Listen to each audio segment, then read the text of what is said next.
ہارنے والے ہمیشہ انجام کے ڈر کے بارے میں سوچتے ہیں اور جیتنے والے ہمیشہ انجام کے انعام کے بارے میں۔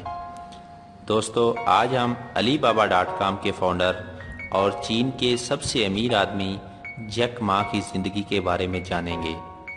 دوستو، جیک ما دنیا کے کامیاب انٹرپرینور میں سے ایک مانے جاتے ہیں اور ان کی کل دولت کا اندازہ $20 ملین لگایا گیا ہے۔ دوستو، جیک ما نے یہ کامیابی اتنی آسانی سے حاصل نہیں کی۔ اگر آپ ان کی کوششوں اور ان کی ناکامیوں کے بارے میں جانیں گے تو آپ ایک بار یہ ضرور سوچیں گے کہ آخر اتنی ناکامیوں کے باوجود کوئی انسان کیسے آگے بڑھنے کی سوچ سکتا ہے۔ دوستو، جیک ما 10 ستمبر 1964 کو چین کے ایک چھوٹے سے گاؤں میں پیدا ہوئے۔ جب وہ 13 سال کے تھے تو انہوں نے انگلش سیکھنی شروع کر دی تھی۔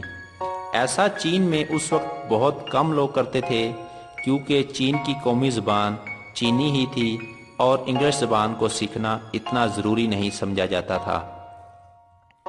دوستو، انگلش سیکھنے کے لیے انہوں نے کسی اسکول میں داخلہ نہیں لیا بلکہ وہ ٹورسٹ گائیڈ بن گئے تھے اور وہ ٹورسٹ کو گھمانے کے دوران وہ ان سے انگلش زبان سیکھتے اور پھر انگلش میں ہی ان سے بات کرنے کی کوشش کرتے۔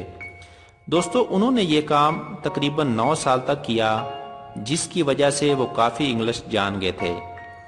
دوستو، جیک ما کا اصلی نام ما یون ہے۔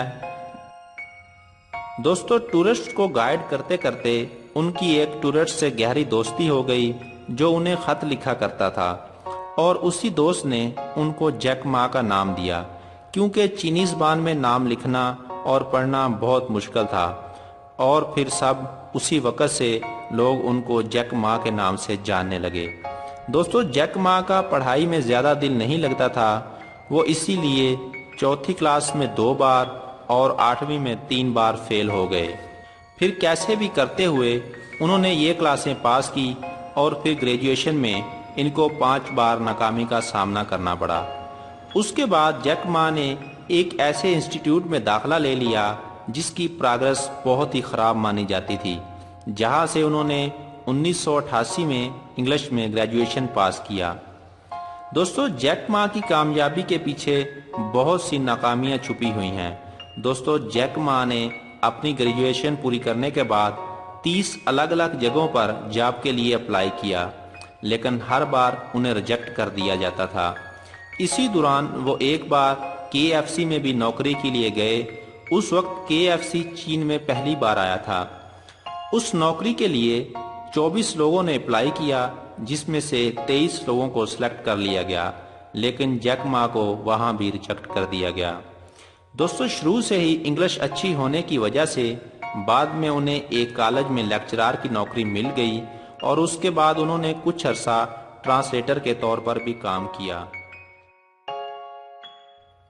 1995 کے شروع میں ہی وہ اپنے دوست سے ملنے امریکہ گئے جہاں پر انہوں نے پہلی بار انٹرنیٹ دیکھا۔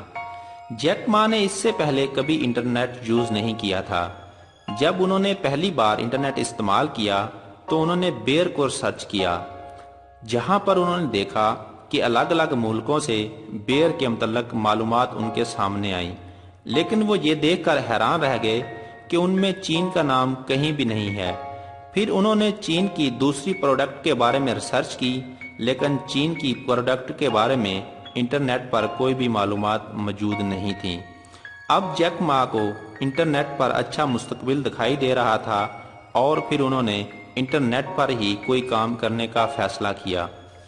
انہوں نے تھوڑا اور سرچ کیا اور اپنے ملک کے چھوٹے بڑے پروڈکٹ کو جوڑنے کے لیے اپنے دوست کے ساتھ مل کر ایک ویب سائٹ بنائی جس کا نام انہوں نے چائنا یلو پیج رکھا۔ دوستو، کنسیپٹ اچھا ہونے کے باوجود بھی چین میں انہیں اس کام کے لیے فنڈ نہیں ملا جس کی وجہ سے انہیں اس سائٹ کو بند کرنا پڑا۔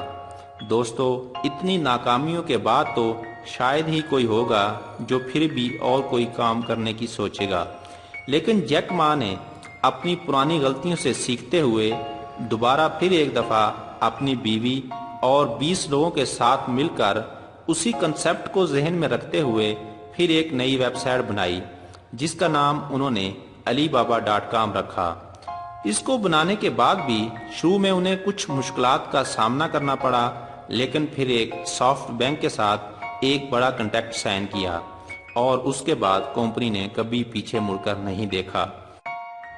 اور پھر دیکھتے ہی دیکھتے دنیا کی سب سے بڑی ای کامرس کمپنی ای بے کو اگلے 4 سال کے اندر چین سے باہر کا راستہ دکھا دیا۔ دوستو، جیک ما آج دنیا کے امیر ترین لوگوں میں گنے جاتے ہیں۔ ان کی کل دولت $20 ملین سے بھی زیادہ ہے۔